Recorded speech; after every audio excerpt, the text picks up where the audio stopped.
be Bob Ross, but they're not. You ever heard if you can cook with a wok, you can cook with anything? What's a wok?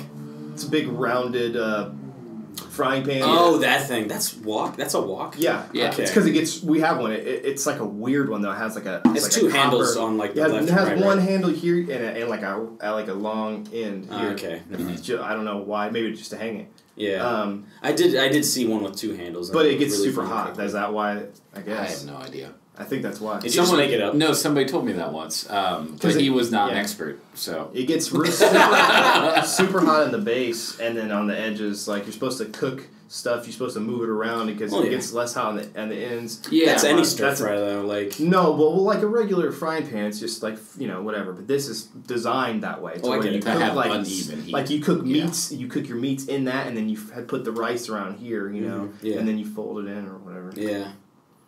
This is a hair clip. I've been real into omelets recently. Oh, yeah. For food. Eggs are one of the best foods. I love eggs. My old roommate hated eggs. He fucking hated them. I never got it. I don't understand people that hate eggs. If you're like a vegetarian or a vegan or something, I understand. Even then, I don't get it. But it's like the most... It's just an egg. It's just egg poop. The world designed like the perfect, like, this is like a ready to go. Yeah. Just boom. You could eat it just like that. Yeah. People who get protein. Why would vegans get upset with eggs? Because it's an animal. It's not an animal though. Oh, but it's like. But it could have resulted it's an from animal. It's an animal cruelty. Like that's there. I don't think their Chickens arguments are unfounded. Well, but it's an animal product. These, it's like. Why are we even talking about this? No, because you're making a dumb argument. I'm making a dumb argument that vegans have a problem with eating egg material. You don't think that... I don't even want to talk about this because it's so stupid, Andrew. Oh, really? Yeah. Yeah. Yeah. Yeah. Yeah. It's like milk. You understand how milk... I just have to accept the fact that vegans are smarter. And... No, everyone is smarter, Andrew. Everybody else understands that chickens are harmed during egg farming. Yeah. I have a friend who has a chicken farm. I'm not saying they're all bad. That's but different. You were saying they were all highly bad. mechanized. I said machine I think if you have a pet You did chicken... not say Yes, I machine did. farms. I have it recorded. Oh, I'd love to hear it again. Jesus Christ. I'd love to hear it again. Say you say machine-farmed chickens laying eggs. So what's your favorite way to eat a chicken? The eggs. We all eat chickens. The eggs. Yeah. The eggs is your favorite? I do. I do eat eggs almost every day. I'd rather eat eggs I than chicken. love an egg sandwich. I love an egg sandwich very much. With cheese. It was toasted it was bread. the first thing I think I ever taught myself to cook. It was an egg. Me too, actually. Yeah. Because And it's fucking so simple. I think it's mine was not. a grilled I think cheese. so. Grilled cheese, maybe grilled cheese. Yeah. Yeah. There is a way to fuck up eggs, but for the most part, as long as you You'd prep be it right, surprised, you're man. good. I had some friends that didn't know how to fucking cook anything. Yeah. And it's so shocking. Really? I mean, I'm lucky, I think, because like I watched my mom cook, and she. The key to it was cooking very, eggs like a part of is my to life. make sure the pan is not going to stick at all. That's a good way to... just put a shitload of fat in there, and you're good. Or oil or something. Well, like any lubricant. I mean, oil is fat.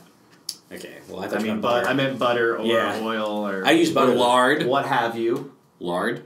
Yeah. How do you make lard? Yeah. It's like fat, I You think. trim the fat off of an animal. You don't make it. I mean, I think there is more to it, but You just trim the fat off an animal. It's like refined fat. It's straight fat. Like, I know. somehow they process it, but yeah, it's just the fat. Like churned fat? Yeah, really? I think, honestly. Well, how does it get the... There need to be I'm sure something. there's additives. Yeah. Sure. I guess I mean, back Or in it goes through some process. Yeah. Right? Mm-hmm. Yeah. It is pretty gross, though. Yeah. Oh, yeah. Even people that use lard aren't like, you know what's good? Lard. That's a fucking lie. Do you guys like the fatty bits on steaks? I don't like steaks, period. I love steaks, but I hate the fatty bits. I've been trying to eat them more. Why? People say they're really good. The but fatty bits. People say everything, any kind of thing. People you could say imagine. I think it's okay, marbleized. Well, it's not that it's bad for you. It's just what it's does gross. marbleized mean? Like when the I'm not a fat big is red mixed eater. in with the meat, like they're marbled. I don't like it.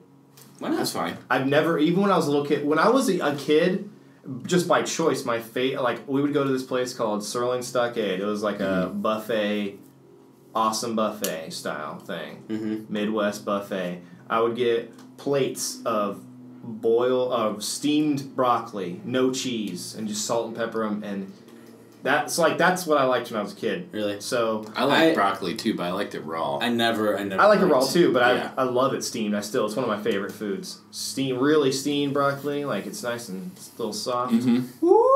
I was and still am the kind of person that would just leave the vegetables on the plate and not eat any of it. See, I was the opposite. Really? Maybe not the opposite. I would eat anything. Like we would eat like pork chops and that kind of shit. But steak, like I red like pork chops. stuff. Put a good amount I of was barbecue on it. I was very picky, but I like specific foods from every group. Like when I was a kid, I liked broccoli. I hated cauliflower. Oh yeah, everyone hates I didn't. cauliflower. no, I love it. I didn't like eggs actually. I didn't like anything that had like a runny sauce on it. Mm-hmm. Anything that might be too chewy or like mixed textures. Mm-hmm. Yeah, you're right about the mixed texture. Mixed textures is one of my faves. Really? I like it now. You got I need it one at a soft time. with a crunch in it, like your crunchy peanut butter. My favorite Well, type of peanut butter is My different. favorite type of food now is when you get a meal and everything just goes mixed together on the plate or in the bowl. Yes. And it's like got a sauce and you just yeah. Yeah. A bowl of just whatever is the best thing. Like a good stir fry or something like that. I love stir fry. But there's this place in stir Brassica. fry. Hair plug. We haven't even fucking started anything. We'll have to cut all this out. Yeah, probably. I still want to talk about food. I'm fucking hungry now. Yeah. Oh, it's Andrew, did you appropriate. bring a snack? No, I didn't. Oh, boy. It's appropriate, though, boy. since this is dinner with Andre. I start talking about food the whole Oh, fucking yeah, time. nice. That's good, yeah. Okay, well, When I was a kid, because I was such a picky eater, my parents would often leave me at the kitchen table and they'd turn the lights off in the kitchen and they say, you just have to sit here until you're done eating. And they would go watch TV, go start having fun, trying to like rub it in my face. Yeah. You know, and I'd sit there and I'd watch this food that may not have even been that good to begin with, get cold and worse. And it seemed like I spent hours and hours alone at that kitchen table. probably like 5 minutes. And I just wish I had a friend there with me. What, to eat the food for you? I would just dump it on the floor. I actually did have a dog that would have eaten it, but they were pretty aware how easy it was to like feed him, you know? I didn't even have a dog. Just threw it on the ground. I just threw it on the ground. Pissed. I'm proud. Yeah, I threw it on the ground, and then, I tried to do it sneaky so that my mom wouldn't know. It would just be under the table. Club for movie. And then, and then I would bring the plate back up and be like, so for Mom, I'm done. those that don't know, Andrew has how many brothers and sisters? Why are you talking about this? Because it helps paint the picture of like why you could get away with this. At this time, I only had an older brother and sister. Oh, really? Okay. Yeah. So you are the third out of I'm not divulging 8? that information. 90. Why do you care? What people want to know about you? Don't talk about my This family. The people need to hear it. I didn't even mean that as an insult. I'm just trying to give people some background on the mysterious Andrew. This is Hair Club for Movies. This is I think he has 11 movie 11. where we Why don't you movie just tell me where I live, podcast too? and talk about movies and This week I picked a sometimes movie. people's families. I picked My Dinner with Andre because I've never seen it and I've always kind of never wanted saw to. it? No. For some reason said seemed on the like a last one. movie you'd seen. No, I just heard that Roger Ebert quote about how this is the only movie he could think of that was devoid of cliches. I can figure out why. Devoid of a lot of things. Yeah. So My Dinner with Andre, pretty dry film. It's about Good God. 2 actors. You know that what's drier? play- Nope. Never What? mind. I was gonna say burnt toast, but this movie's drier. Is that? So it's about 2 actors that play You know what else is drier? That fucking joke. Yeah, exactly. Wallace Shawn and Andre Gregory play a version of their real life selves, and follows Wallace Shawn or Wally as he goes to meet his old friend Andre, who he hasn't seen in like 10 years or something, for dinner. And starts with an inner dialogue about how he's got a lot of other things going on. He doesn't really need to talk to his old friend. And he's been avoiding. Yeah, he's been friend. avoiding him. So And he's an investigator, and the whole reason he's doing this is to find out something. He's an investigator? He said that. He's like, most conversations, at least if I can salvage anything from the conversation, he likes to learn about people. Yeah. That's one thing he says during the conversation. Yeah. Well, the whole movie is a conversation. Mm-hmm. The first half focuses mostly on Andre, who loves to hear himself talk. Fucking yeah. And then the second half focuses on Wally, and then it's over. Well, I would say it's just a long conversation. It follows the interest of one man's. Fucking of one man. Well, what's his name? Andre. What's his Andres and Wally. Wally. Yeah. Mm-hmm. He slowly gets a little drunk and slowly gets interested over time. I don't know if he slowly gets interested. I think he slowly gets just like, okay. Well, he slowly decides to engage in the conversation. Yeah. Well, at first I think it was clear that he was nervous. Just because it was weird. It was a successful friend, quote unquote successful in his mind, rich and like he'd done it all. So he's sort of worldly. Yeah, sort of intimidated. Like, traveled and this is like a balding, failing sort of actor and playwright. But I think the final sentiment, something I connected with, is Wally argues that he's very happy where he is now. And like he's so happy to just be able to go back home to his girlfriend. Like he still like makes stuff. Yeah. Yeah. And he still lives a life. I don't know, maybe the message is you gotta find happiness where you can. Yeah. Yeah. And like it's different for everybody. Well, there was a message with Andre's like 4 different stories before Wally starts talking. Every one of the stories is talking about how wonderful of an experience it was. And then it kind of ends. Each story kind of ends with like, and then I didn't. And then I had to come back home. Or more of like, I didn't even. It wasn't like fulfilling. Like I still wanted more. Right. Or something like that. Every crazy adventure he went on ended with like, I'm not happy. I gotta say that like it was so hard to like even pay attention to what he was saying because it was first of all, my first note for me. I watch every movie with captions because it's hard. Really?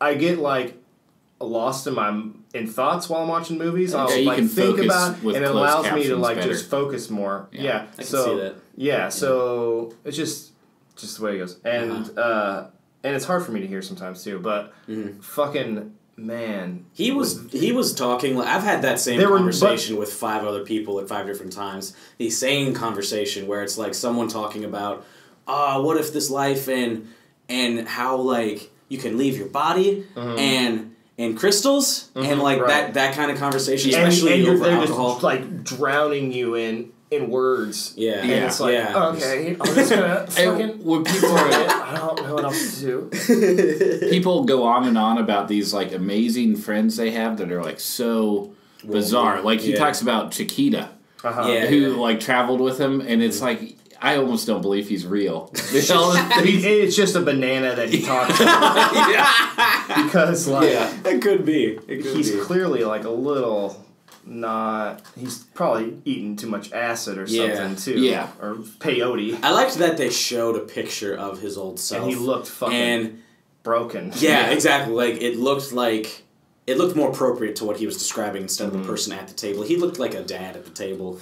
And it was sort of... it wasn't hard to believe his stories, but when you start off with that picture, I think that speaks to. I think the biggest thing that this movie is trying to achieve is that so you've got the actors who are playing versions of themselves. Mm-hmm. It was also written by those two guys. Written by them. So you go and you watch the movie, okay, and you see this movie that's written by these people. Yeah. Mm-hmm. Okay, and then those people that wrote that are the people that you're watching, and their names are the same.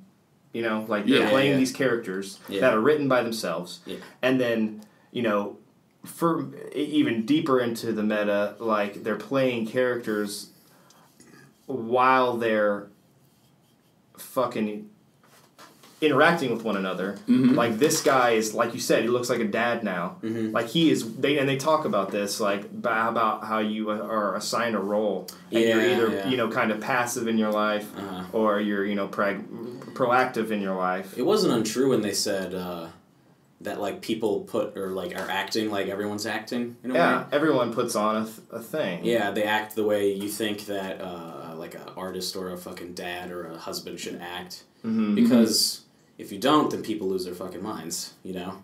Yeah, what is that quote, like, hell is other people? Yeah. Like, hell, other people's perception of you. Because, like, you're always going to wonder what that is, and you'll never know. Yeah. And, I mean, I guess that's the idea of the quote, but that's, hell is other people. I think the point of this movie John Paul Sartre in his French play No Exit from 1944. Okay, of course, it's French. I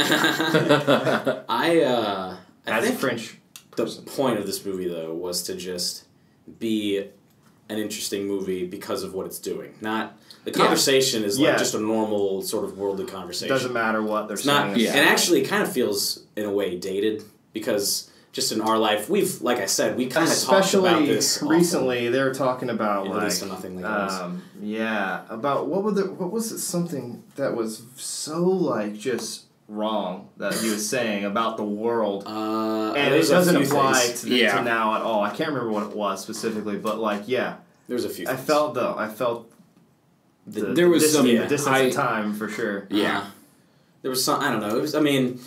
They did a good job of not talking about like topical issues during the 80s, but there were, I don't know, just maybe the certain... Oh, yeah. I don't know. I talked about, this is a random thing that I just remembered, but he talked about New York and how it's, he was talking to some crazy person or whatever and said like that New York was a prison.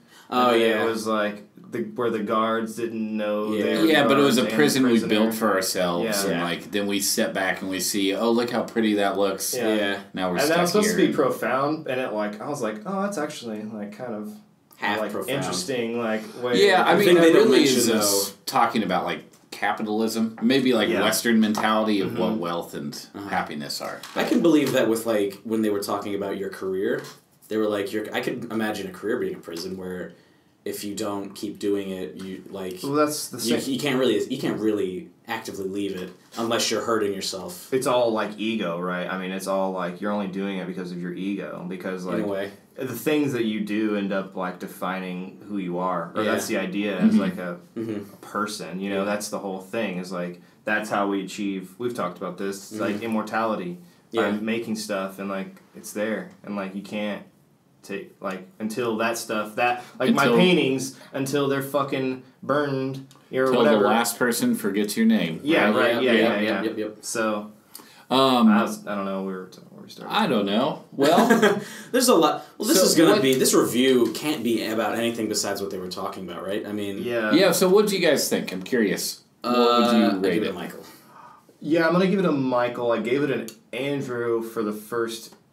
It got much better. Minutes. Yeah. It got a lot better once Wally started. It was honestly opening up and talking about himself. It was hard for me to watch. Like it was overwhelming. Like actually, after a while, like, I would have to take breaks. I would like, okay, I'm gonna. Yeah. I kind of did that too. Because I would be like that in real life. Like, if people are talking and like overwhelming me. Coming from a person that talks and overwhelms people with conversation, like, I mean, I want to just like escape from it, you know. Or you feel like you're in a classroom. Well, when I'm in a conversation with somebody that I have nothing to add. Yes, like I'm only good in very specific situations, you know. There's only you know about movies? Oh, okay. Well, here, let me talk about. There's so many. There's like a limit to how much I can listen to someone talk about themselves. Yeah. Even if they've done something really interesting. Yeah. If they're a really close friend, I will want to hear about it. Yeah. But like, I don't need to. Well, you have to care. You can't have someone else, some random person, tell you a story about what they did today and like how much it mattered people and that stuff. You don't know. Yeah. Yeah. Boy. There's something to say that way with movies too. If like the subject is about something you just have no interest in.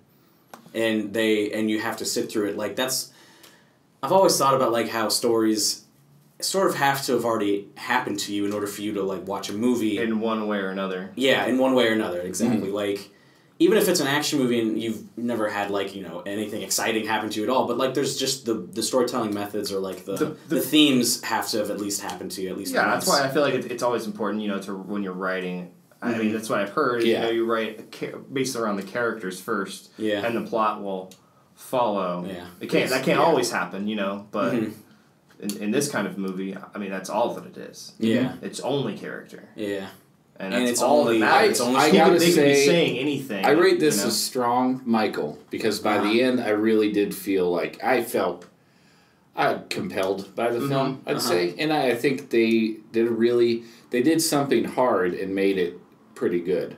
I think like that, this was a monumental task to just do a movie about. It was. Nothing. Literally nothing. And that was, I guess, it's Wallace Shawn's idea to do a movie about just a conversation. Well, this couldn't have been the first time it's been done, right?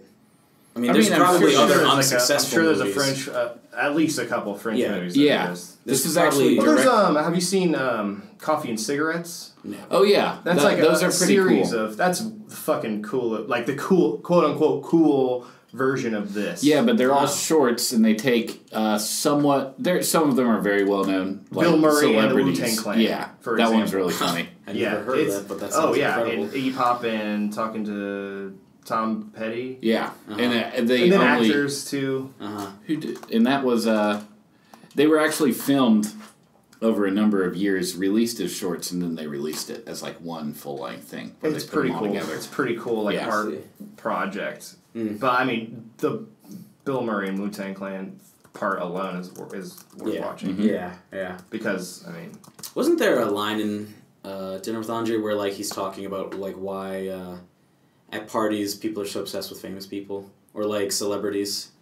Or there was some line, I wish I had the exact quote, but like... It's really hard for me to say exactly what he talked about, except for he was buried alive one time, I know. And, there was one part where he talked about eating so much sand. Oh, I wrote it down. We just ate sand and threw up, that's how desperate we were. Do you guys remember the classic line from Raising Arizona? He's talking to his cellmate, and his cellmate's talking about, and then we were so hungry, we ate sand, and Nicolas Cage says... You ate what? We ate sand. You ate sand? Do you remember that part? No, I don't remember. It's been a while. I haven't watched Is that when like it's like the second time that he's in prison because he when he's in prison, then comes out and then he's back in prison with the same cellmate who tells really boring stories. Yeah. Okay. That's when he mentioned eating sand. That's the first thing that came to mind. Pause it. Okay, first of all, you said this movie was a comedy. Everyone said this movie was a comedy. This movie is not a comedy. It's not comedy. Not very much. I didn't laugh one fucking time. Oh, I laughed a few times. Really? But this time, when he said, we just ate sand and threw up, that's how desperate we were. I laughed my fucking ass off. Really? Because he that character is so pretentious and like... That's what I mean, like... It wasn't... I mean, that's where the comedy comes from. I mean, he's overwhelming and like whatever, and he's written that way. Like it's supposed to be hard. Like this movie's supposed to be challenging. It's supposed to be like that's supposed to. And I gotta say, watching it after midnight after a long day was probably not the best decision on my part because I was, You get a little loopy though. Really? Makes it better. If I'd watched this after a long day, I would have just fell asleep. There were times when I was just... to at first. I just laid in my bed and I was like, okay, this is a movie I don't have to actually watch. So I just listened to it. I just listened to them talk. Well, it is almost like a podcast. I wrote it down. What were you saying, Drew? Sorry, we cut you off. I forget. It's okay. Continue. That's what happens here. Yeah, but really it was... I mean, not that it wasn't interesting to watch, but really it was not a visual film. Yeah. It was just... That wasn't part of the story. That's my main complaint is kind of like this is a movie like it's kind of there's nothing's unnecessary, but this doesn't need to exist. Yeah. You know what I'm saying? Right. That might be the most scathing criticism I've ever heard of anything. Need to exist. I can imagine you in an art gallery looking at someone's art and saying, I don't think this needs to exist. That's kind of where I'm at, though. That's where I'm at with a lot of art. Like, this just doesn't need to exist. Like, I think if you amend it and say this doesn't need to exist in this format, I'm saying it could easily have been a radio play, and been just as powerful, if not more powerful. The dialogue and what was achieved, great, but I think it doesn't need to exist in this medium. I think were this to be made today as a fucking radio podcast. Like it would be. Well, I think people have done this play as a stage. I was actually just going to say that this would be even cooler as like a stage play. I feel like I would fall asleep at a fucking stage I think play. I would like it. I would love this. I mean, I guess I just have no... I wanted to see the Phantom of the Opera in person forever. I saw the Phantom of the Opera when I was a kid. Really? My sister really wanted to see it. And I was like a bit too young to really appreciate it. Yeah. But I still went. I remember being terrified. Oh, yeah. Yeah. I remember being terrified. My parents brought me to the Nutcracker play and the Rat King. For some reason, when I went, the costume for the Rat King was Did you come to the one in Columbus? The Rat King? I don't know. I was at the time living in Kentucky. Dude, imagine if the Rat King in that was actually a Rat King. Do you know what a Rat King is? What's a Rat King? Oh, yeah. A Rat King is a real phenomenon where fucking rats in the sewers get fucking tangled together by their tails and become one entity. Yeah, they sort of like their shit and tails and like all their excrement create a mass that they can't break free of, and they have to like move as one creature. It's not a joke. There's one in a museum. I'm not sure how frequently it happens. Awesome. How fucking awesome is that? It's pretty horrifying. It's horrifying. But imagine, remake the Nutcracker. How big do Rat Kings get? Okay, but fuck it. Well. Let's make this into Don't Google it. Anime, I'm not looking at the anime Akira version of the Nutcracker. And the Rat King is actually a Rat King. And just like a gross, like, sludge ball of rats just crawling and fucking a crown that just hovers above him. How could that possibly happen? Because they're fucking gross. Their tails get tangled up. Well, that doesn't make sense. Well, they're like blind. And I can imagine dark. I can imagine like 3, but that many. They're like trying to do that at that point. That's their goal in life. The number of rats. This is from Wikipedia. The number of rats joined together varies from a few to as many as 30. Yeah. How? It's not even possible. Do they just dive into there and find a way to get their tail caught or something? It's traditionally or particularly associated with Germany, which produced many reported instances. It's those German kids that tie in those rats. No, it's their fucking toilets. That's what does them in. Yeah. Because they save their shit. Yeah, exactly. And the rats don't know what to do with that dry shit. Yeah, that. Mm-hmm. Yeah. Makes sense. It's like... They jump on it and then they get all like... It's like dreadlocks, but for rats. Like, those are just hippie rats. They're just sitting around smoking weed. Oh my God. And then it's like, whoa, guys, what if we just like bring our tails Let's just be one. Let's be one Hey, together. let's just be one together. And there's just a dead one in there and they don't even realize. And they don't even know. But no, they know it's dead, but like, hey man, he's free, part man. of us. He's free. We'll carry him with us forever, man. And we'll eat him because we're hungry. But seriously, the anime Akira like style version of the Nutcracker with a real Rat King as the Rat King. Let's do it. Well, no, I mean that's gross, but not as terrifying as what I saw as a kid. Something about that outfit that he was wearing. Oh yeah, you're talking about the Nutcracker. A little too like loose, grotesque, and not poorly made. It was obviously a really high quality like prop. It was it wasn't the Chuck E. Cheese kind of hat. Dude, it was Chuck E. Cheese fucking scared the shit out of me. Well, it scared the shit out of me too because of the Nutcracker. The person in the costume, but the mostly the fucking animatronic band. I was never really scared of them because I knew they couldn't come to me. I was like, wait, well, because you see them standing up there, just up there.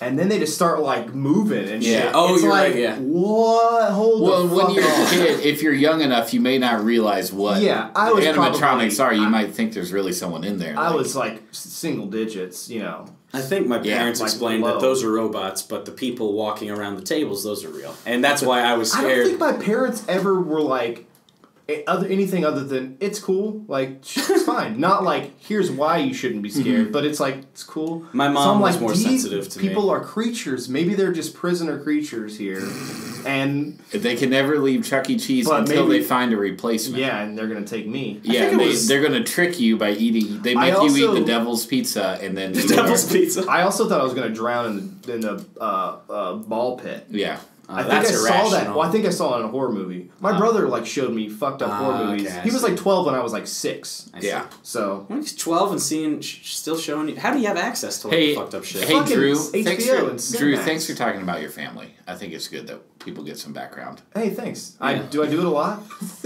No, it's just yeah.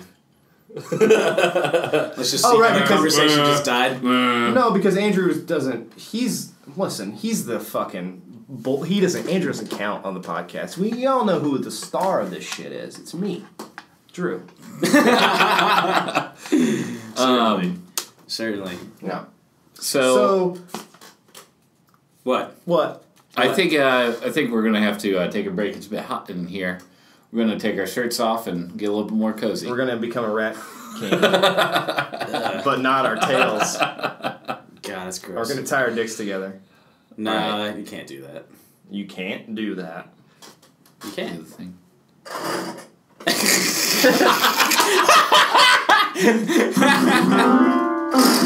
Christ. Wait, don't be too close. We're back. And we're back. At least.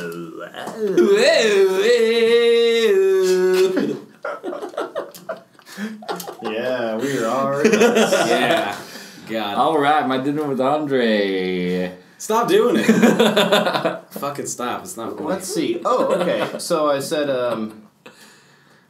the waiter was going to kill them. kind of He didn't like him, that's for sure. breaks up. Yeah, why was he so shitty at the end? Just because they stayed so long? Yeah. Well, at the Because he like gave him a shitty look, and I didn't know. There was one time, like before the restaurant was closed, when he was giving him, I think, like the coffee or something. I forget. Or he was taking the order for the coffee. He gave him a look or something, I think. But I said I thought he was going to like kill someone. I thought there was going to be some weird twist. Yeah, I kind of was like, but I knew it wasn't. Yeah. I wish that like Wally just like choked the shit out of Andre at the end. Well, I thought it or was they going to both go... die, like, They there's get like the whole building burns down, and it's like the last thing they ever do is their dinner. I thought there was together. going to be some sort of significance with my dinner with like that. I mean, not that there wasn't significance, but I thought there was going to be some sort of like not average dinner like happen thing, and then it was going to like be the reason it was like noted in. Have you guys seen Clerks? No. Yeah, I love that movie. Okay, so the original. Well, his other movies I don't think are nearly as good as. All right, well we can talk more about that off camera, off mic, because I love Kevin Smith. But yes, fucking the end of that movie originally, they shot. Jeff Anderson, what's his fucking name? I don't know. He leaves, and like he's closing, and he's just there by himself after he leaves. And then right then, the original it ends. The original movie, a guy comes in and robs the place and shoots him, and that's the end. And they were like told him to cut. Like he had whoever Miramax, whoever bought it, were like, cut that. That's like cheap. Yeah. And it is. It's like, but that's fucked up. Like if Clerks came out and like that's the way it ended, it'd be a whole other. Wait, why would that be cheap? Because it's a straight goofy comedy throughout the whole rest of the movie. It's got a heart, like a romantic subplot, but like, and then just a super heavy thing where the main character wasn't supposed to come into work today, and that's the whole thing of the movie. It's like I wasn't even supposed to be here today, and then he gets fucking robbed and shot. I mean, I don't see how that would be inappropriate. Like it's just it ends on the wrong tone. Like that tone was nowhere else in the movie. And it's sure. But anyway, like that kind of stuff. It's like that. It's like Good Night Mommy. Like not necessarily. That's like different. But like a twist or like a cheap thing right at the end. Like kind of like the same thing in movie or in shows where they're like, he wasn't dead. This was all a dream. I don't know if the thing in Goodnight Mommy was cheap. I don't think it was cheap, but as long as it fits the tone of the rest of the film. Yeah. That's I think it did. Yeah, I think it did. That's a different, whatever we Clerks. Talked about. I really like Clerks because it's almost like raunchy comic strips of that like time. That's like what the humor is. Like these jokes work because for sure that's the type of jokes they're using the whole movie. Alternative 90s. Yeah, exactly. Grunge. Flannel I'll never comedy. forget in the beginning he like makes instant coffee in the head of a cookie jar. Like he opens a cookie jar and there's coffee in it. He puts it in. when they're just doing like the close-up shots. Yeah, like when he's waking up and has to get ready. He wakes up in a closet. I do remember that. Yeah, So you've seen the movie? You've never seen it. I've seen the opening part, but I haven't seen the rest. Yeah, then he puts scoops of whatever in the head of this cookie jar, fills it with water and milk, and then drinks it. I don't think it's been a while since I've seen I remember specifically, but it's weird. But it's a good movie. And it opens with a real weird alt-rock song. I mean, that whole movie's filled with kind of bad alt-rock. Yeah. Because they were just buying the shit that they could afford. Yeah. I feel like they probably made that for less than $10,000, right? Oh, yeah. I remember that it's something ridiculous. Yeah. But originally they said $32 because it's just the price of the film and stuff that they used, or maybe that's a different movie, but whatever. But because they were the story of Clerks and stuff, all that shit. It was they were filmed in the fucking. You can listen to Kevin Smith's podcast for all this shit, but it was. I think you're alone with the the deep Kevin Smith knowledge. Okay, maybe I am. I'm not. Well, I'm okay, not too for familiar. the fucking uninitiated, he filmed it in the Quick Stop that he actually worked in when it was closed. That's why you don't. That's why the convenient thing of the doors are locked so we can't see the windows because it was actually dark outside. Oh. And you don't ever see outside except for exterior shots, which they could do at any time. I like how they made a story element out of necessity. That's a classic thing that people say, filmmakers say, work with what you've got. And he did that, and then next door, across the street, was actually the video store that he actually worked at. Mm-hmm. And also, because the same owner, and he got to edit it. They edited it on the fucking film editor, old school style, in the video store, and they slept in the video store and stuff like that. Wow. And all the people were local actors. I mean, Jason Mewes is his childhood friend, and fucking Walt Flanagan, and all those people that did extras. Walt Flanagan's plays a couple extras, but all the other people did were local theater. Brian, what's his name? The main guy, whatever. Brian O'Malley or whatever his name is. Anyway, Brian. All local shit, fucking homegrown bullshit. Get that off the screen. Good God. No one wants to see that anymore. I want to see it. You got no chilling. I don't get to see it. I thought it was like a goatsy or something. That's my background. Goatsy? Nice. Brian O'Halloran. O'Halloran, yeah. Anyway, Clerks is good. Yes. Watch it. Back to My Dinner with Andre. Yes. I feel like my biggest takeaway from the film is at one point Andre characterizes his whole worldview in this quote. Yes. Comfort is dangerous. Comfort can lull you into a dangerous tranquility. I agree with him I half agree. I agree also, yeah. Yeah. But I was gonna say, Andrew's over here's got 2 mattresses that he sleeps on. 2 mattresses and a box spring. That's fucking super comfortable. Yeah. And that's why you've had a kind of a nice. You've been making stuff, so that is. Well, I go run 6 miles. Yeah, Andrew's the only person I've ran into on the bike path. Running. And I've done it twice. That is such a strange. It seems so against your personality type. What? To go run? Because you're kind of you're kind of lazy sometimes about some things. Well, he's lazy because he runs 6 miles a day. And you eat shitty food. You're I do eat shitty food, yeah. And you're kind of like a contrarian about things and make fun of everyone. I am not a contrarian. Yeah. I'm not afraid. Yes, you are. Says the contrarian. Yeah, you're right. But I love that. I just think the other I ran a fucking marathon or half marathon, whatever thing, whatever you ran. That 10K. Whatever. Yeah. I kind of those overly positive fit people. They make me groan, man. Really? Oh yes. Not overly positive, but I know a lot of people who exercise because they're going through some shit. Oh, I mean that's fine. Exercise. I'm talking about to people do what you got to do, but you have the yoga pants, you got the pants, you got the shirt, I do not. You got the bumper sticker, you got the water bottle, you got the sunglasses. You need water. But the brand of the water bottle that matches your matching running. The Namaste brand of the water. Namaste. Yes, those motherfuckers with fucking Namaste shirts and shit. I'm just gonna.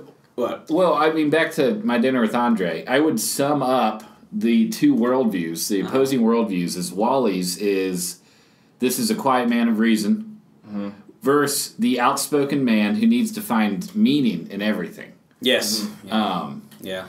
And I think, like, that's... I don't think you should really... Contentedness can be dangerous, but you really shouldn't be down on someone that, you know, is happy. Yeah. I actually have come across that same sort of...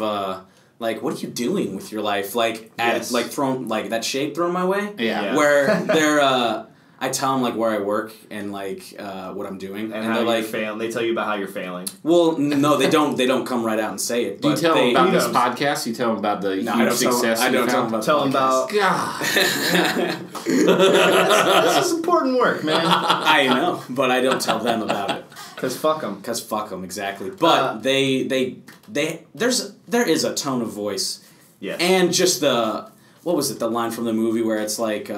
they ask me what I do within like 5 minutes of the conversation. Oh right, and then from there the portcullis drops and their face just like goes from. That was one of the best parts of the whole movie. Yeah, I loved that. I loved. I definitely related to a lot of his shit that Wally was saying. That's one of the reasons. And nothing that Andre was saying. One of the things that I connected with this film is I've never liked.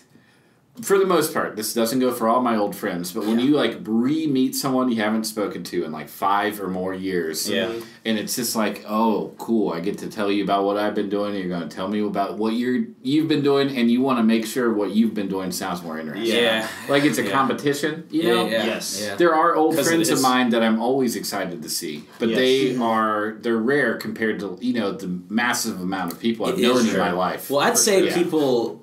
I'd call them acquaintances if like they're telling you what they're doing and they have nothing else to really say. Yeah. I have old friends that I haven't seen in like a year or two, and I kind of know what we'd talk about right when I like see them again. Yeah. It would not be what we do. It wouldn't be awkward. It wouldn't be forced. Yeah, it's just really like a nice get. It's kind of strange how I can already see. It's funny because I have one of my best friends is like the nega version of Andre. Marty, you guys, did you guys you've talked about Marty. I've talked about him before. Nardy. But he's like, you know, very... Right now, he's Hare Krishna. But he signs but like, he's serious. Like, he's serious. Okay. He's what Andre is if you, like, if Andre was the most fucking likable person you've ever met. Yeah. You know? But also talks a lot. And also knows a lot of fucking weird, spiritually kind of...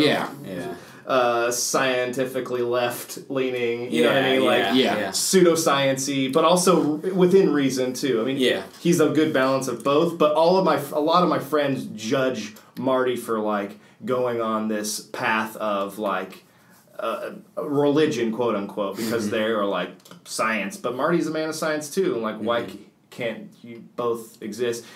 But anyway, it just reminds me a lot. You can experience both. For sure, but I think some of my friends are very close-minded about some things. I don't think being spiritual, quote unquote. As someone, I consider myself scientific, and I think being scientific should not be considered the same as close-minded.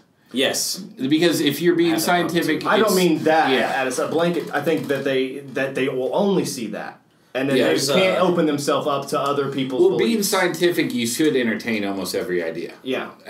In a way, yeah. It doesn't even. It's not even science anything. It's just some people are closed-minded. Can't open themselves up to other people's thought processes. Do either of you know who Christopher Hitchens is? I've heard that name. Okay, well, he was on a kind of like this, just like a roundtable discussion with like his colleagues or whatever. He said if he could do one thing to religion, it would be to separate like the numinous from the superstitious, which means numinous meaning like. Human experience and significant significant events in your life that you have like just this weird innate feeling that it's important. That it's important and beyond yourself because you know you're alive once and there's everything can be beautiful and whatever, blah blah blah. And the superstitious meaning, I felt that because of this nameless or whatever god name you could pick, and it's also repeatable. That kind of thing, like, if I do it again, then that might give me control over it, and I can tell other people that I have mind reading powers. Right. You know? Yeah. There is deep experience found in religion, but it has to be separated from like the clearly superstitious. Right. Well, I mean that's separate from it's just the idea that like even if you know something, I what you're saying is wrong. I know it to be fucking incorrect, but I'm still, because I care about you as a person, or you're just a person and you just did it deserves to be entertained. Like maybe I'm fucking wrong. Maybe I think that I'm fucking right, but I'm fucking totally wrong, and everybody else is wrong. It all depends on how it's posed to you. Yeah, if it's posed to you in an aggressive, self-indulgent way. I just think that it does matter how it's posed. Actually, I couldn't put that better. I feel like it's all valid though. I can talk about like the weirdest things if I know that who I'm talking with is like it's just as like frivolously talking about it as I am. Yeah, sure. I love to entertain ideas. Exactly. Yeah. But if someone comes up to me and says like, "This is the way it is," my whole life I've wanted to find. But I know you said that, but you know that that's wrong, right? Yeah. My whole life I've wanted to find evidence of something like supernatural. I love the idea. I love hearing ghost stories. Yeah. You know, to this day, I don't think there is evidence of any of it, but I'm not going to stop enjoying. But if you went to a haunted house, you'd be like, yeah, I like being scared. I love hearing like folk tales and stuff like that, and it's entertaining to me. But that's all it is. It's entertaining. Yeah, exactly. Yeah. Actually, I tried something new a few weeks ago. I don't think it was really on a search for like deeper meaning. I went into it with a fairly, rational scientific outlook. I did a sensory deprivation pod. So my girlfriend Brooke and then two of our friends, we went to this thing. None of us had done this before. And it's in a strip mall in the suburbs. Okay? That's the thing about those things, is the fact that they're in a strip mall just kind of takes away from the experience. That's where we are with our new age shit. It's like, go to Walmart, go to fucking sensory deprivation shit. I got a coupon. It's like that fucking... someone even had a coupon. But for real though, Yeah, for like newcomers, we saved like $10 on the thing. We had a Groupon. Well, anyways, fucking white before I like get to the end, we all had a positive experience with the thing. Yeah. So we go in, there's this guy who, he can't raise his voice above like half a decibel. He's talking like, "Welcome to the so-and-so spa," and... Was he Hare Krishna?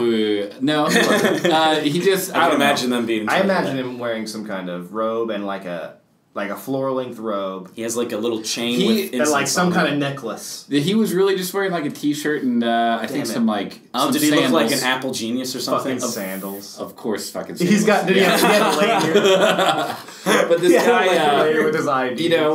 We were running late because there was a bad storm that day. We'd never been there, so we got there a few minutes late. Yeah. I remember I had a banana peel, and everyone thought I was weird because I asked where to throw it away, and the guy was like, banana...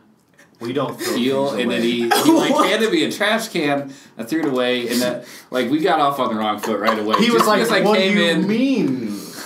You want to like what am I going to do? Leave it in the hot car?" Anyways, so we have to fill out a release form. Like if anything bad happens. I was just thinking, like you said.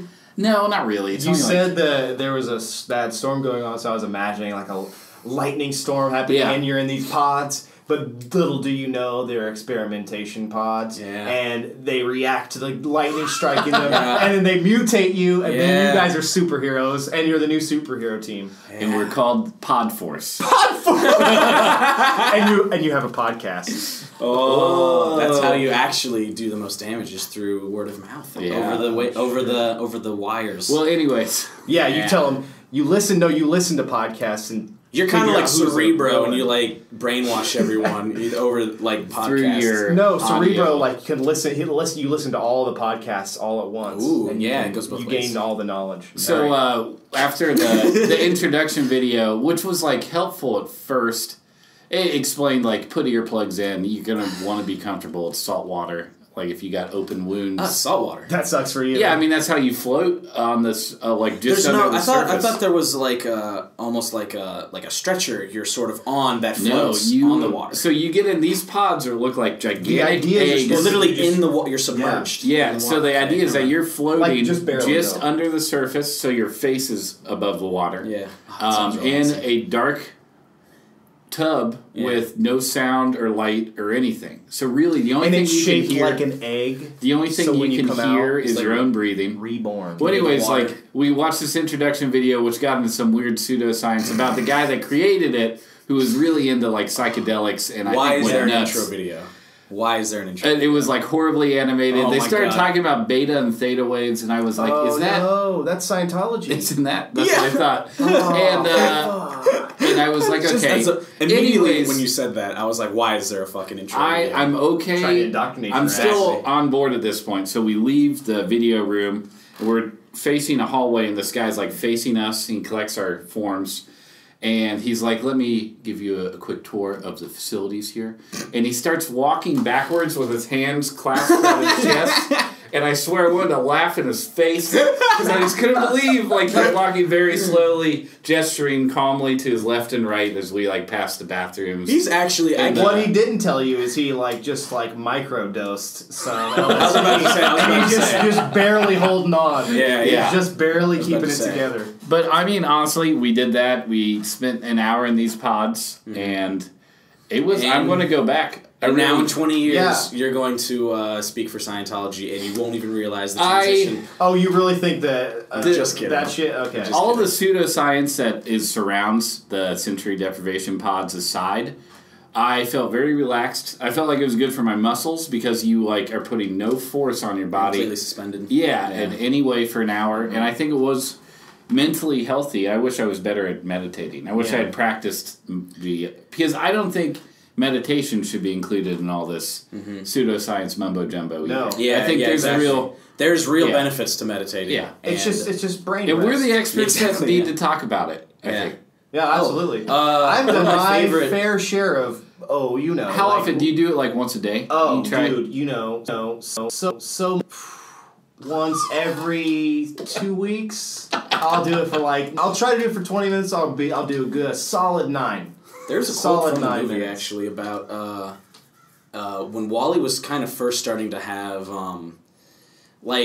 reservations or just like a problem with what Andre was saying. Mm-hmm. Like one of the first times I think was when he was talking about Andre doing nothing and being He's in a room with a bunch of people and just go do nothing. Exactly. What's the fucking point? Yeah, and he was talking about how. What am I going to do when I'm in my apartment? And I kind of disagreed with Wally on this. Well, we actually had this conversations before on here, talking about we'll watch the comedy about how people can't just sit around and do nothing anymore. Yeah, yeah. There always has to be some sort of objective, or this movie was the anti-comedy. The comedy version of the comedy. Yeah. I have certain friends that we are content to just we'll hang out and all we do is talk. Yeah, we just sit there and talk. Yeah. Usually there are certain libations or substances That's involved. How this podcast got started. But I think that... I don't think... I mean, sitting in silence with someone is rare. They mentioned that in the film. Mm-hmm. It's that anxiety of how do I fill this time? He said something about the fear of really knowing someone or seeing someone or being with someone... we're scared of most of another human being or something like that. Yeah. Or really knowing someone else. Exactly. It was something getting to the intimacy. There's that exercise that is you with your significant other or whoever you want to feel closer to, just look into each other's eyes for 30 minutes or whatever, and then it's crazy and try not to laugh or but really. Well, it kind of is. I mean, uncomfortable. When I really thought about it, and we've kind of talked about this too, when you're just sort of looking at the mirror and looking into your own eyes, and trying to scare yourself and shit. Yeah, because it kind of works. Yeah, because Candyman. Because it kind of fucking works. Not because of other stories or anything like that. It really is a weird. When I was a little kid, there's a weird wall being broken when you. Honestly, you start to see yourself. You know what I'm saying? Myself, as opposed to just looking at yourself. Exactly. And oh, that's what I look like. Or for anyone, you can. Or this is how I really feel. Yeah. When you pull those veils away, if you can, you'd be worried what you find behind it. Yeah. Of the 4 of us that went to the sensory deprivation pod, I think we were all worried about that. Worried. Yeah. We would the anxieties that we all hold would be enlarged or exacerbated without anything to distract us. Do you get claustrophobic? No. I get claustrophobic in not irrational situations, but if I am in a very a quantifiable small place, then I get fucking freaked out. See, I feel comfortable in it's fucked up, but my brother would like lock me in closets. And that was like a fucked up thing. But like I like for how long? But I would also. I mean, I guess it doesn't really matter. It seems how like long. hours, but probably but a few minutes. Would not still that be, long, you know. Mm-hmm. But I would also like hide in the closet from my mom, no. I was at home and she was at home, and I was in my room, and I would just hide in the closet. Yeah. And, like she might come into my room at some point, but I would fall asleep because I was just trying to scare my mom. Yeah. Or like prank her, and then the real prank came when she was freaked out because she thought her little baby had ran out. Well, it never happened because it happened so many times that she just like, get out of the fucking closet. But it's comfortable in there is what I'm saying. But but when I'm in like crowds of people, I like get that I can't fucking breathe. Like I feel like I gotta get the fuck out of here. Really? It's a weird kind of claustrophobia. It's a natural shopping. Like too many people are in the kitchen. Like if there's like 5 people in the kitchen, I'm like, let's get the fuck out of here, guys. Like the kitchen. Shopping, the mall is usually where that claustrophobia happens. Busy grocery store if you're like in a hurry. I hate it. With a shopping cart too, and then there's another person in the shopping cart ahead of you, and they're like not moving. Let's fucking go, guys. And it's like I gotta browse these cheeses because there's one cheese I need, and I don't want to be rushed. Okay, I gotta find my cheese, and I don't want you bothering me. Okay? They don't have the pepper jack that I like. Hey man, if they don't have pepper jack, what do they have? Every other kind of cheese. Pepper jack is gross. Pepper jack is delicious. Wow, Michael, you got some sweat. How are you guys not sweating? I am sweating. 90 degrees in here. You're wearing pants. I'm wearing pants. Shorts are for little boys. I'm sweating a lot. Okay. That's why Angus Young wears them, so he's forever. Are you telling me you're literally never going to wear a pair of shorts this whole wear summer? them if I am working out or at the beach or I wear shorts. House. I wear shorts very rarely. Like I don't like the way they look. Why? Because they look dopey. They look dopey? I would just rather get a good looking pair of shorts. No, though. they always look dopey. The thing is also with Andrew, you got a real nice pair of legs. Yeah, I got super hairy legs and I'm bow legged. And I only like shorts that are like above my knees, so I automatically look like a baby. No, you don't look like a giant hairy baby. It's weird. Are your legs really that hairy? Yeah, son. I don't think I've ever seen your legs. I think that's why I'm asking. You want to get up close and smell them? No, I don't. You want to smell my legs? But I don't know, man. Okay. I can't imagine going through this summer without wearing shorts. I mean, I do when I go to the beach. Speaking of, next week, we will not have a podcast for you. Maybe. Who knows? How are we going to do that? Maybe we'll do something fun. We'll do one in 2 days. We'll just get drunk and just anyway, and then I'll just record it on my phone and we'll put it out. And I'll call in. How about we yeah. You can call in. Yeah. That'd be stupid. If we were more technologically advanced, I think we could manage that. This is the fucking 18th tangent cast we've had, but let's wrap it up. Final things on Dinner with Andre? My Dinner with Andre. Yeah. I'm glad I watched it. Mm-hmm. I actually think I might watch it again. Not like anytime soon, but I think I would get more out of it if I were to watch it again. Oh. So I rate it a high Michael. A high Michael. Nice. So our rating system... Like a high Michael when he's high? Yeah. Okay. So our rating system goes Drew at the top, best movie you've ever seen. Hi, Drew. Michael is in the middle, and Andrew is you don't like it. Yeah. Mm-hmm. Yep. Unsalvageably bad. I would like to. I'd like to. There was one thing I wanted to say about that Community. I'd seen Community already before I saw this movie. There's an episode where Abed tries to recreate My Dinner with Andre, and I'd never seen that movie. But as soon as I saw this, like Andre looks just like Abed looks just like Andre. It kind of does. And like they have the same kind of face, even like the pointed face. Yeah, exactly, like the nose and everything. Yeah. But I would say for people listening, whoever fucking listens, they haven't seen Community, go watch that one. I think it's like season. I don't know. It sounds like 2. That sounds like season 2 or 3. It's look it up. Fucking watch that shit. So but I give it a Michael. A Michael. Yeah. All right. I give it a Michael. Andrew, what do you say? I give it a Michael. All right, that's 3 Michaels. I fully agree with like the achievement this movie has, like what it did, and like what it's sort of the constraint it broke. Yeah, and also it was a very like extremely meta. Yeah, exactly. And to further that meta, Becca and I ate dinner and watched My Dinner with Andre. Did you notice My Dinner with Andre? This movie, apart from the intro and outro scenes, is in real time. Mm-hmm. Because they're really like talking, and then the food comes. That was one of my biggest. I'm glad you brought that up because I was writing notes, but I didn't bring them with me. My biggest note was if I was sitting there for 50 fucking minutes before the food came out, I would have been like, "What the fuck's going on?" Well, that's another thing is like the food coming out kind of broke up the acts. Like the acts were kind of ambiguous. Yeah. But that breaking up kind of broke up the conversation. Yeah. So that I feel like that's. I got the purpose of it. Yeah. But. I mean, I was looking at it at the same time, though, as like let's fucking hurry this food up, man. I think Andre got a salad. It looked like he got a salad, and Wally didn't get a salad. He got the potato soup, which soup. The waiter said was very good. Yeah. Also, I really want some fucking potato soup. I've been wanting some for a while. There was the weirdest ad, like when they finally got their food. Wally was just like, "Huh, I thought they'd be bigger."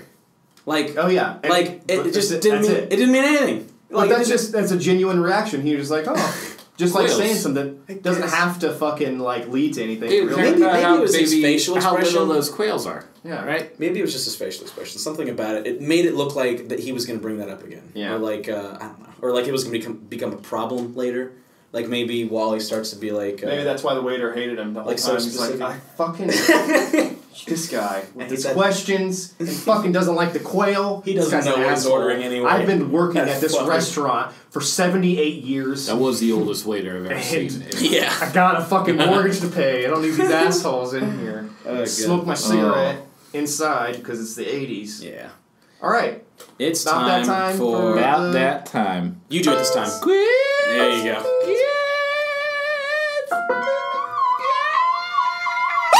No. There we go. They're really messing with our levels here. Sorry, man. You already were. Alright, so it's my pick again. Okay. Andrew, you ready? Yeah, I'm ready. I feel like you haven't been bringing it. You got to bring it. I can't fucking bring it if I don't know it. No, that's not the way to be. I can't fucking... If I don't know the movie, obscurity I can't level, I would say on a scale of 10, this is a... if the 10 is 10 most obscure? Most obscure. Okay, so... Why are you asking us? He made me rate it. Yeah. Oh, okay. I would say it's like a 3 on the obscurity Okay, level. so but it's hard for me to gauge because... Wait, 10 is most obscure. Okay, so let's say I'll even 5. Middle of the road. Middle of the road. Like you could or you're maybe... I wouldn't be surprised. So 5 means there's no way you know this movie. No, 10 is... there's no way you know this movie. Well, you 10 is like... No, 1 to 10, son. And then 5 is the middle of the road. Like this is what I thought you said you were cutting off the upper No, numbers. yeah, 5. Jesus 1 Christ. is Jurassic Park. 10 is like your friend's indie film that was only ever shown in his living room. 10 is... one time. So, super And obscure. then the house burned down and the tape is gone forever. Yeah. What was the other one? What was the movie? God damn it. The one about Disneyland. Oh, that was bad. Escape from Tomorrow. Escape from Tomorrow. That's 10. That's 10. Yeah, It was fine. This movie from 1980. Okay. 1 hour and 36 minutes. Biography comedy. These don't sound like clues. It's a biography comedy from 1980. Biography comedy. Okay. Semi-biographical film. Okay. What else do you want to know? The director You better have more clues. is Art Linson, which means nothing to God. you. Yeah. He's a 10 on the obscurity. He's a 10. Okay, You didn't make the quiz? No, I forgot. I had to work today. Every time you forget, I might as well Shut up with your mouth. You forget almost every time. Well, you gotta win a quiz. Somebody Andrew. can get it. Somebody's capable of getting it. Really? Not you. All right, keep going. The main actor, one of the main actors, was on a Saturday Night Live. Okay. And the other lead was on, let's say, you might know him from a Mel Brooks movie. Is it Mel Brooks? It's not Mel Brooks. Oh, wait a minute. Is Charlie and the Chocolate Factory? No. No. Was that even in the 80s? Semi-biographical. Charlie and the Chocolate Factory. Hey, I was going weird about it. That's from the 70s. I was going weird about it. Because, I mean, the movie is about Wonka's legacy. It's about an author. It's about an author. This movie's gonna suck. Okay. Okay. They've made another movie based on this author. Another movie. Really? Is this man? No. Is this a serious movie? It's a comedy. You said it was a comedy. Biography comedy. Can be a little dramatic at some points. About a fucking author. Okay. What else? Also, enough with the movies from the 80s. Really? I think the 80s is one of my favorite. Let's get out of that time period. Well, you better get a quiz, all right. Who else? Yeah, Who's in this? Like, let's try some older films, even. Like, older films. 80s is, like, for some reason, our golden era. Our Criterion period of fucking... Criterion collection. This was a Criterion. Dinner with Andre was Criterion. Oh, yeah, it was. I'll bet it was. Well, so was Tootsie. It was on fucking Hulu. Tootsie. Fuck Tootsie. Ooh. Oh, also, we didn't say anything about how inconceivable guy is fucking Wally. I think that's good. I think that's too hard. Inconceivable. The principal from Clueless. Yep. Okay, so the main actor is Bill Murray. Okay. So that's a good clue. Then I don't know this movie. It's if he's playing an author. Mm-hmm. I have no idea. From 1980. No idea what the fuck this is. Groundhog Day? No. Pre-Groundhog Day. Pre-Groundhog Day. Ghostbusters? No, not biographical comedy. Garfield. No. Oh, this is Fear and Loathing? No, it's not Fear and Loathing. But he plays an author in that, right? But he's not in Fear and Loathing. The original, there is another one with Bill Murray. It's not called Fear and Loathing. Oh, shit. What's it called? But that's a real good guess. Shit. What is that one called? Oh, fuck. So it's almost just like Fear and Loathing in Las Vegas. Yeah, I know. And that's why there's two movies based on the Hunter S. Thompson. It's called Gonzo. Nope. That's Gonzo is Goes to the Derby or whatever. No, that's actually just the a documentary style of journalism. Gonzo, right? There's a documentary called Gonzo about Hunter S. Thompson. Yeah. It's called... Neil Young does the entire soundtrack score. Okay. And he does a very famous song about America. Are you going to get it, Michael? Andrew, don't give up. I've given up. I don't know it. Listen to what I'm saying. It's a Neil. Besides Young, you spelling out the title, I'm not Neil Young Americans. No, that's David Bowie. I loved it. Neil Young. Loved it. The name of this song is the title of the movie. Okay. Think of an American song that describes America. Southern Man. Oh, beautiful. Southern Man. No, think about animals in America. God damn it. Heart of Gold. No, it's not a Neil Young song. Oh, okay. He's covering a song that's about America, like a folk song that you definitely know. About animals? Uh-huh. A deer. Oh, A Home on the Range? Is that the name of this? That's the name of the song. What's more lyrics from that? Deer and the Antelope Play? More? What's before that? Home on the Range, isn't it? That's how the song starts. More of that. It's the lyrics are in that fucking song. So if whoever gets it first. Oh god, I can't even remember. A discouraging word. Nope. Jesus, we're not gonna get it. Is Buffalo. it really the Buffalo Play? Buffalo Man? Buffalo Man? Buffalo Bill? Close. You're saying one of the words that's in it. Where the Buffalo roam. Yes. God damn it. Damn it, you guys, you fucks. Andrew, I'm trying to fucking. I did not know the name of this movie. That's exactly why I couldn't guess it. I didn't. Well, it's fucking. I didn't know the name either, and I figured it out eventually. No shit, because he fucking spelled it out for us. Well, he spelled it out You're for us. sitting here right next to me. Don't act like you're not given as much hints as I am. Yeah, it's hard. Sorry, I thought somebody would have heard of it. Yeah, so it's Bill Murray playing Hunter S. the Thompson. Buffalo Room. It's a comedy about Hunter S. Thompson and his lawyer, Peter Boyle. Actually, that's not a lyric from the song anyway. Where the buffalo. Well, it's Where the Deer and the Buffalo. Is that the wrong song? Did I give you a false? It's Where the Deer and the Buffalo Play. Yeah, that's Where the Buffalo roams is in that too. Yeah. Yeah, they say it twice. Yep. Yeah. All right. So that was the Hair Club for Movies. We'll be back in 2 weeks. Go ahead. Please follow us on Twitter, and Instagram. Just listen to us on iTunes. And iTunes, please rate us and share. Tell your friends.